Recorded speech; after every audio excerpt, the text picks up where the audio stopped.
Real quick, before we get started, I want to give a shout out to the sponsor of this podcast, Greenlight.ai.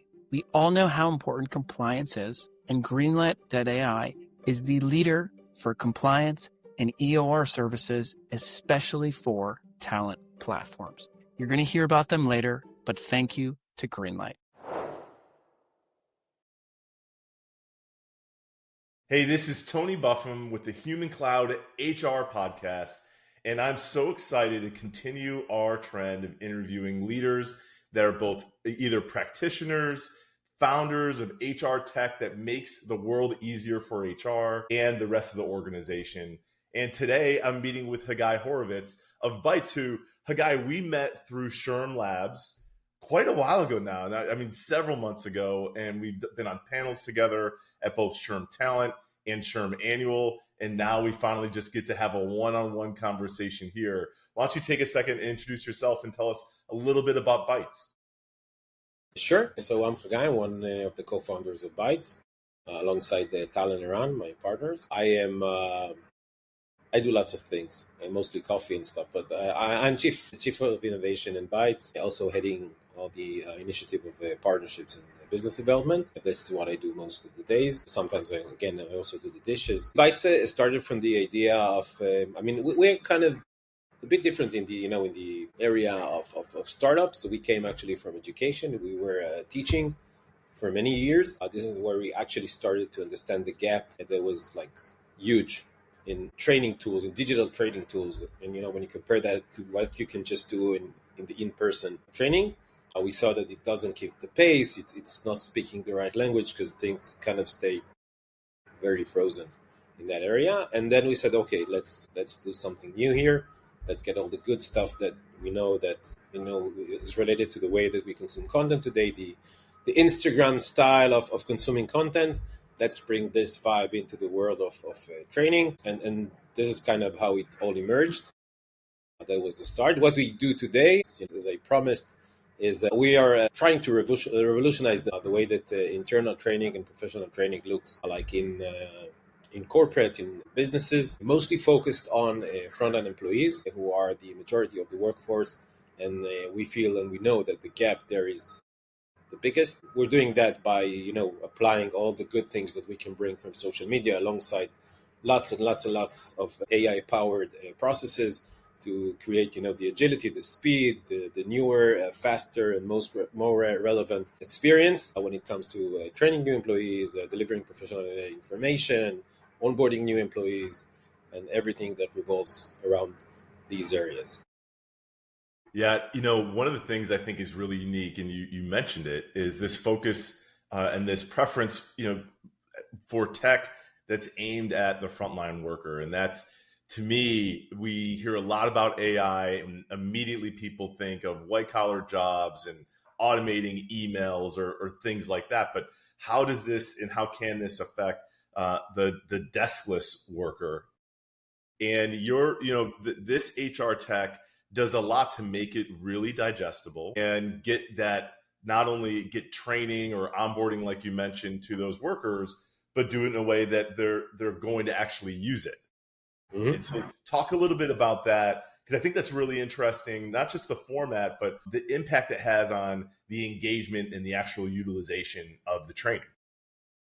Well, at least for us, it feels very natural. I mean, I can sit around for 2 hours just, swiping and watching videos, but none of them would be longer than 15 seconds. That's it.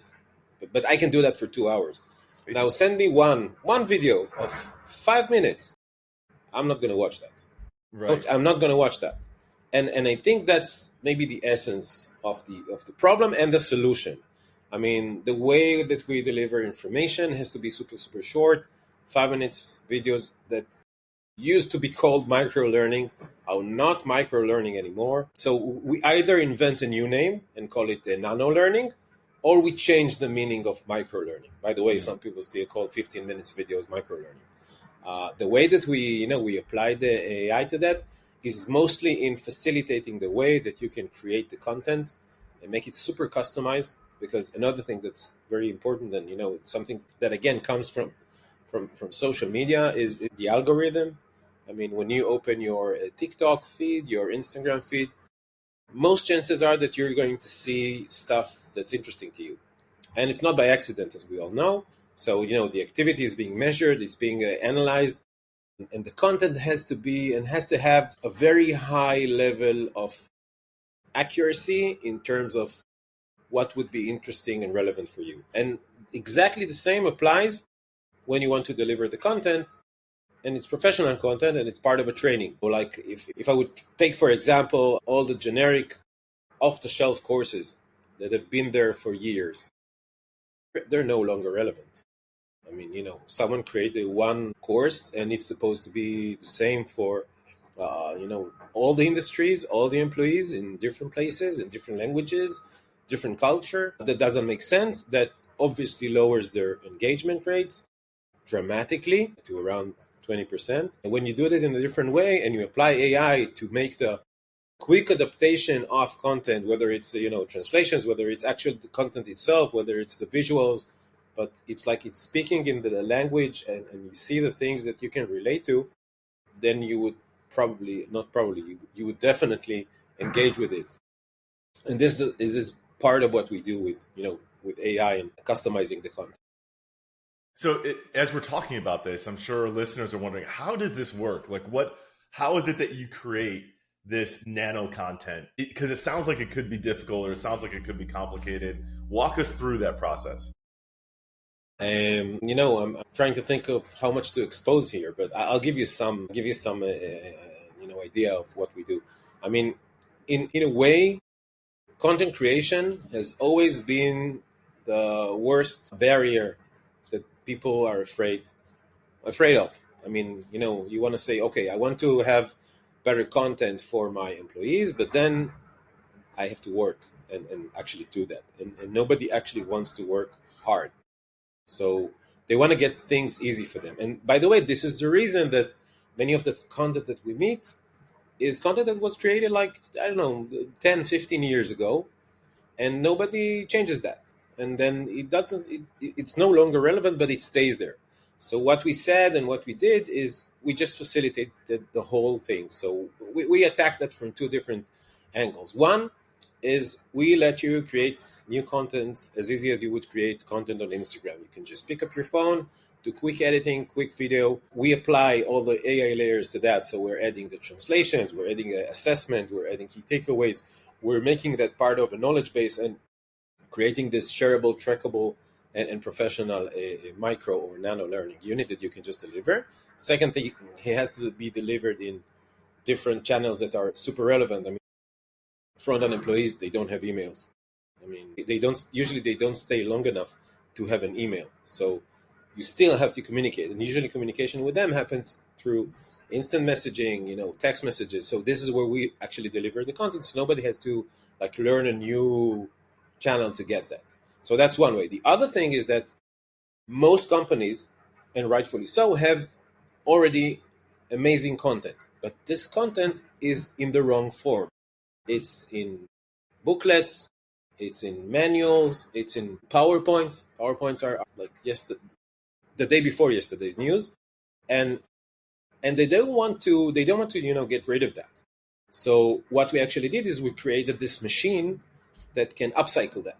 So they can just take that, and it kind of happens like magic. They throw it in to our machine, and at the other end they get videos. Now the videos, like I mentioned, they are customized.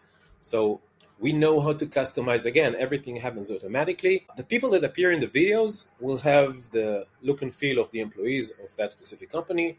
They're going to be wearing the uniform of that specific company. They're going to be speaking the language of that specific company. Everything is going to look exactly like it would be if you would go and create a very expensive, dedicated training for that employee, for that company, but we just do that automatically. And when you receive something, that speaks your language, the people look like your peers, and the location looks exactly like where you work in, again, it improves engagement. It creates these super relevant and interesting courses for your workforce, and you get the engagement that you want. And engagement is not a goal. Engagement is a means to an end.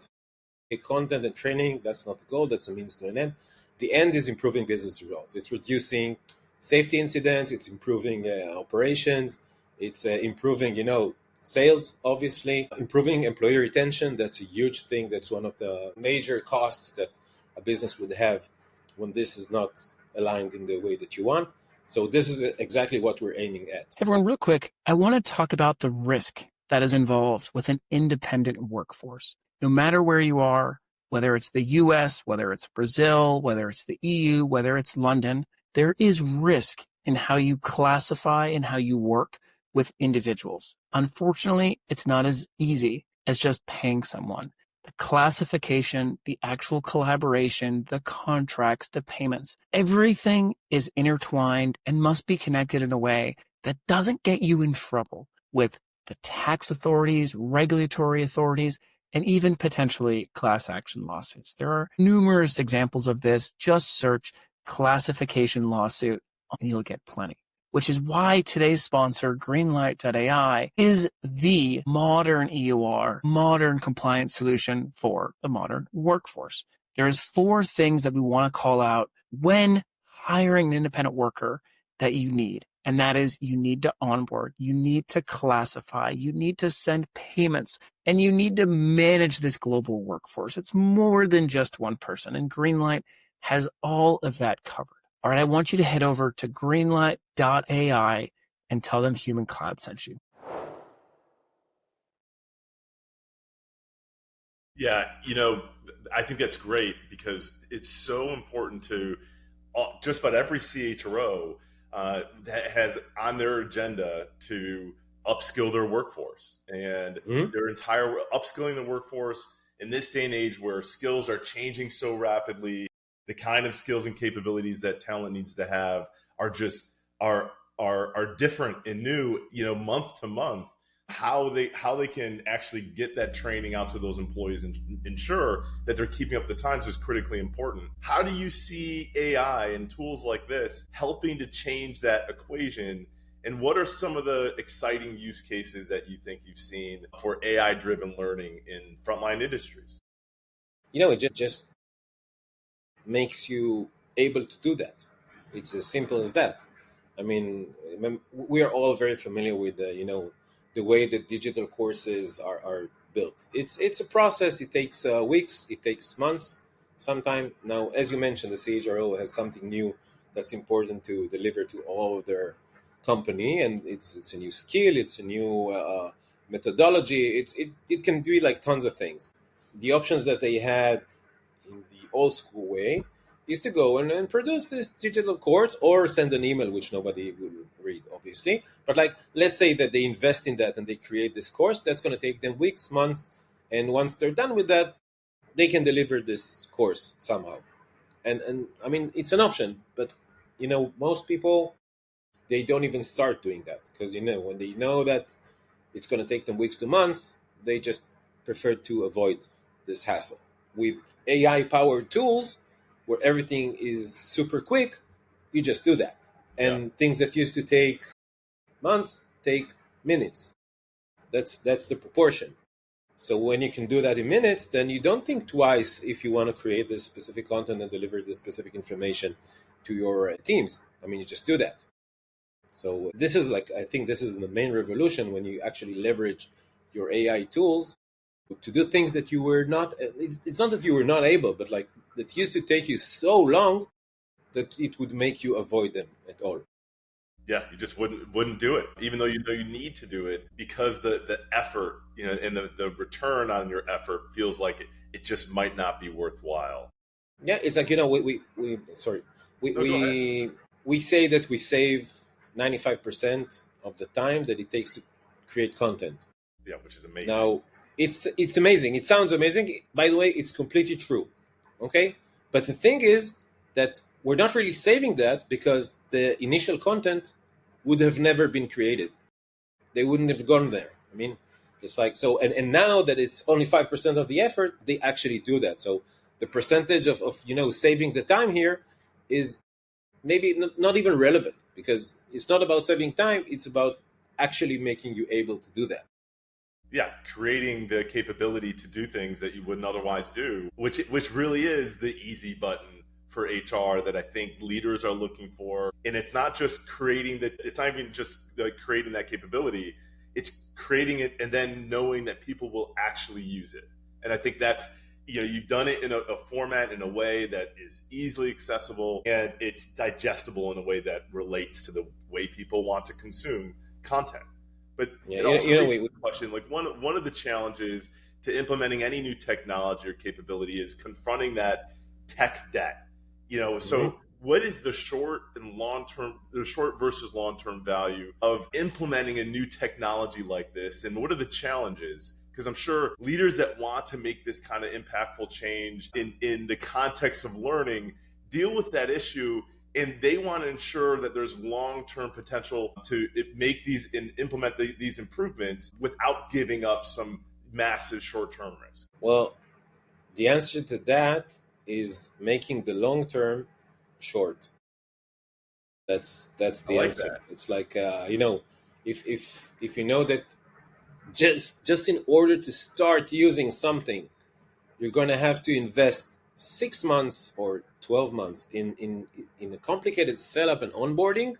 Again, you would probably avoid that, and it's because 12 months is the long term.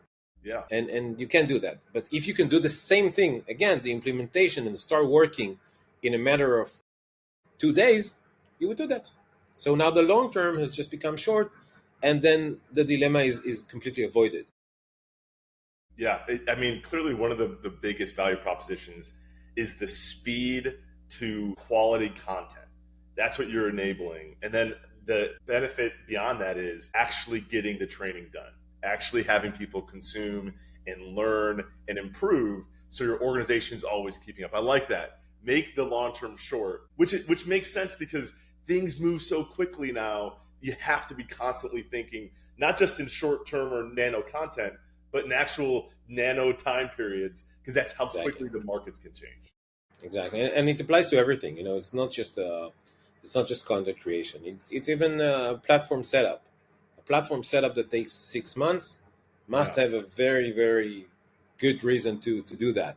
But if you can make these 6 months again in 2 days, and again in today's world with the advanced API capabilities and the API powered by AI connectivity, it shouldn't take more than 2 days. I'll let you in on a secret. Most companies, who say that it takes them 6 months, it's just to justify the setup fee. That's the only reason. There you go. That's a good point. Yeah, because they want to make sure they're getting the revenue from that as well. They can do it. They can do it in a week.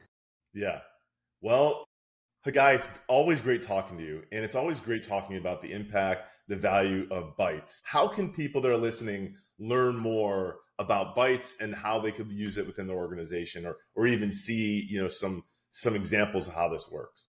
Well, they can go into our website, and that's my Bytes. Bytes, like biting, mybytes.io, or search Bytes on Google, obviously, or ask ChatGPT, which is the new search engine. The chat will know how to tell them lots of things about Bytes. It will direct them to our website, obviously. There's lots of information there, and they can even contact me on LinkedIn if they want. I would love to speak to people. Well, that's great. Well, again, it's always great talking to you. Always great following the big impacts that Bytes are making not only throughout for organizations, but for HR leaders themselves, as they're trying to find those easy buttons to make their world a little bit easier and also make the organizations better. So thanks again for joining me, Hagai, and hopefully I'll see you again on the road soon. Definitely.